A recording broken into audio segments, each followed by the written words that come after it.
Hi, it's Ashley from Sweet Dreams Bake Shop, and welcome back to my channel where I make a lot of cake and cookie decorating tutorials as well as give a lot of baking business tips. As always, the pricing for the cake and all of the other treats I'm making today are going to be towards the end of the video. So what I'm doing here is I'm taking my favorite chocolate cake recipe and I am cutting off all of the edges because I do want this to be a fairly perfect, or as perfect as I can get it, rectangle. I'm going to take off those edges just so I don't have any unevenness. Now, ordinarily, I usually use an American buttercream or an Italian meringue buttercream to ice and fill my cakes, but because this is for a special occasion, it's for my husband's 30th birthday, he doesn't really like buttercream that much, so I'm going to be using some dark chocolate ganache. I used about a 3-to-1 ratio for that, 3 being the chocolate and 1 being the heavy whipping cream. And then I added about 75 grams of butter. I really never measure the butter anymore in the ganache. The reason that I put it in at all is just to give it a little bit more solidification. I like to use this especially if I'm going to be filling and icing cakes with it. I have more detailed tutorials on how to ice your cake with ganache. You can go ahead and check that out in the right hand corner. And I also have a full kind of recipe video and no fail tutorial on how to make that salted caramel I put in the center as well. And that will be linked down in the description box below. Out of the whole cake making process, I think this part took me the longest just because I know that with squared off edges, it's really important to try your best to make sure that everything is nice and even, and it really is just a rectangular prism, so there's not really many places to hide your imperfections with this. And admittedly, there's definitely room for improvement on getting this a lot sharper, but I was running a little bit low on time. If you guys follow me on Instagram, then you saw I went out for a big dinner last night, so I was kind of rushing just a little bit. Now what I'm doing is I'm steaming my cake, and that was actually just to clean off the whole board and get all of those edges cleaned up as well.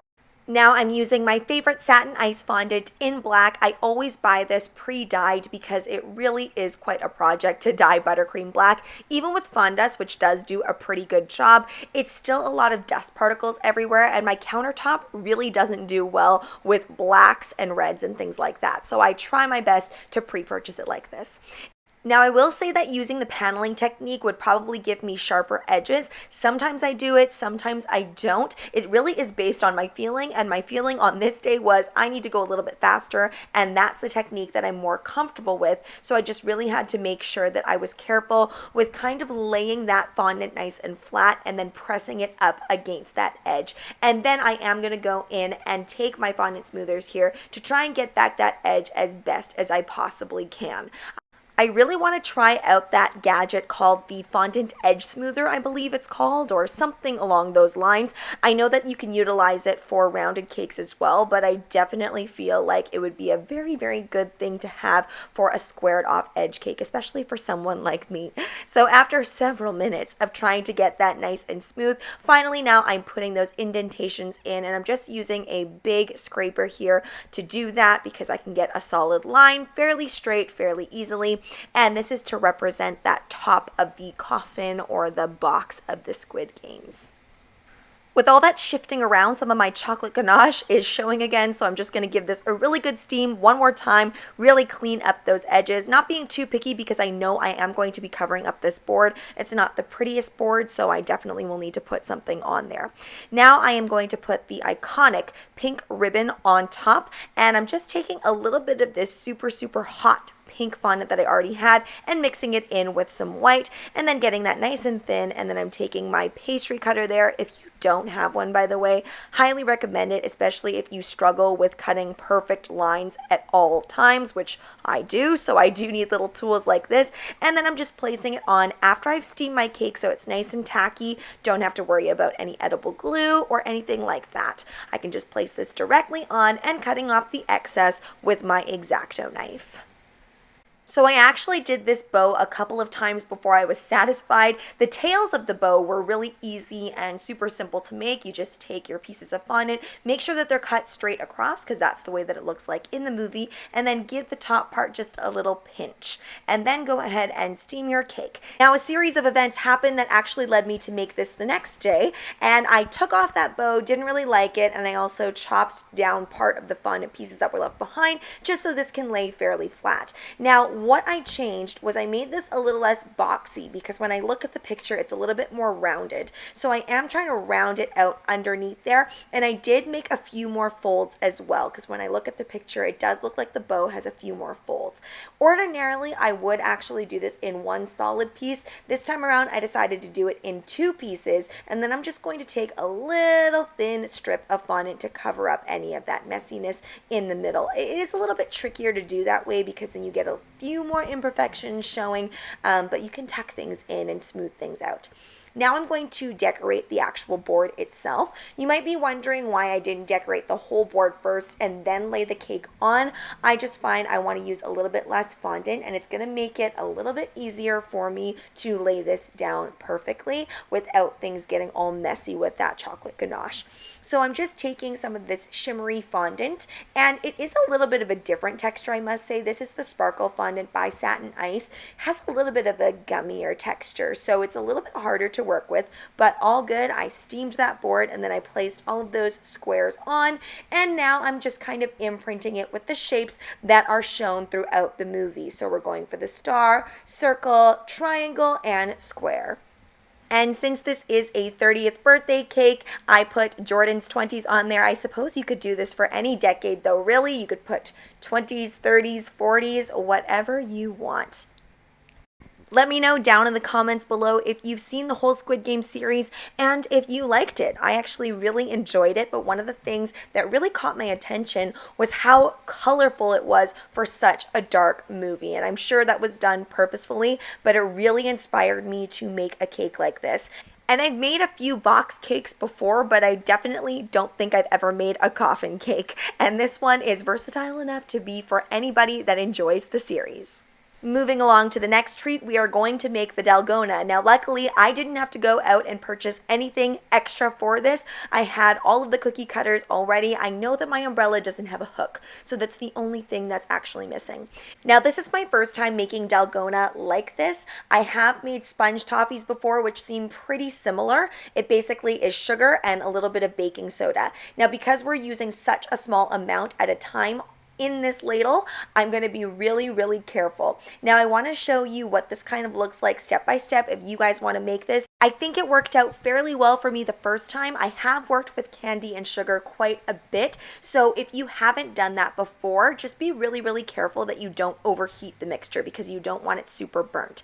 So as you can see, my heating isn't very even. So I have some parts that are heating more quickly than others, which is why it's important to use your chopstick and stir as vigorously as you can without making that sugar mixture pour over the sides of your ladle. And you can see here that I've actually taken it off the heat a bit just to disperse the heat that's in that spoon a little bit better. Now I'm putting it back on to get all of the crystals dissolved.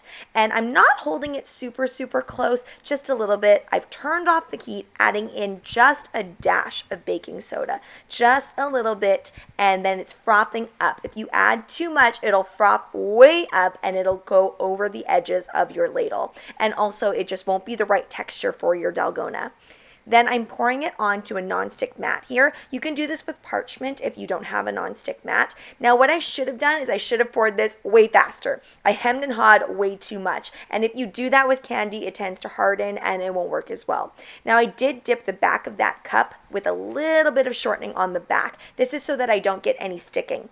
And then to make it a little bit more rounded, I just kind of moved that around. If you can't move it around, then that means that you didn't put enough shortening or enough spray on there to make sure that it didn't stick.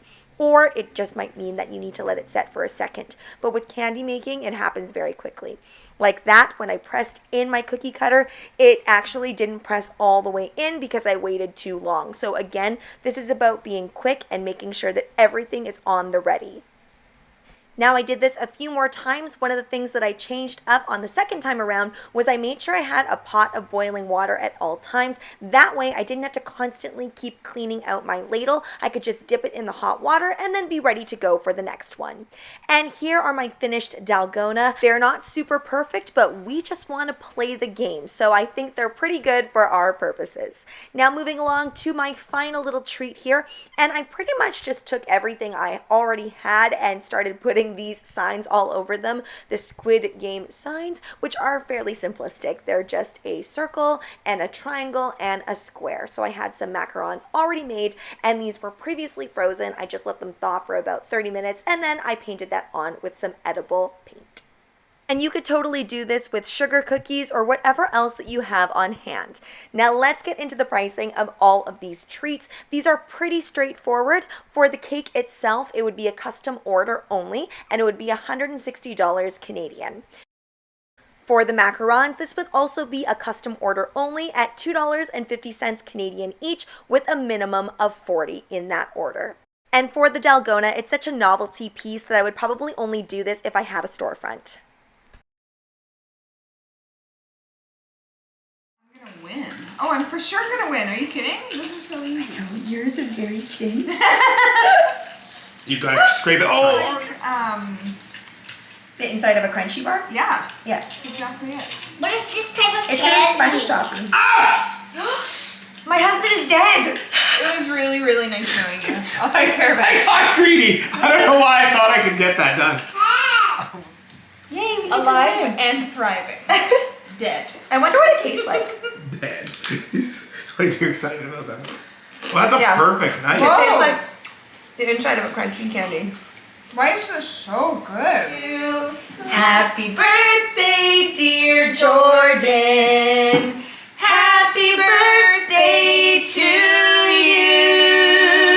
you. Are you gonna blow them out for You Daddy? help me blow it up? Time for the subscriber submission of the video, and I absolutely love this cake. It's giving me all the fall vibes, love that caramel drip, and it's a semi-naked cake with those macarons, which I'm a total sucker for. So make sure you go and follow them on Instagram. And if you want any of your desserts, any level, featured on my channel, be sure to follow me at SD Bake Shop on Instagram, where you can either tag me in a photo or send me a photo of your desserts. I look at all of them, or at least I try to, and I give you a heart on them just so you know that I've seen them.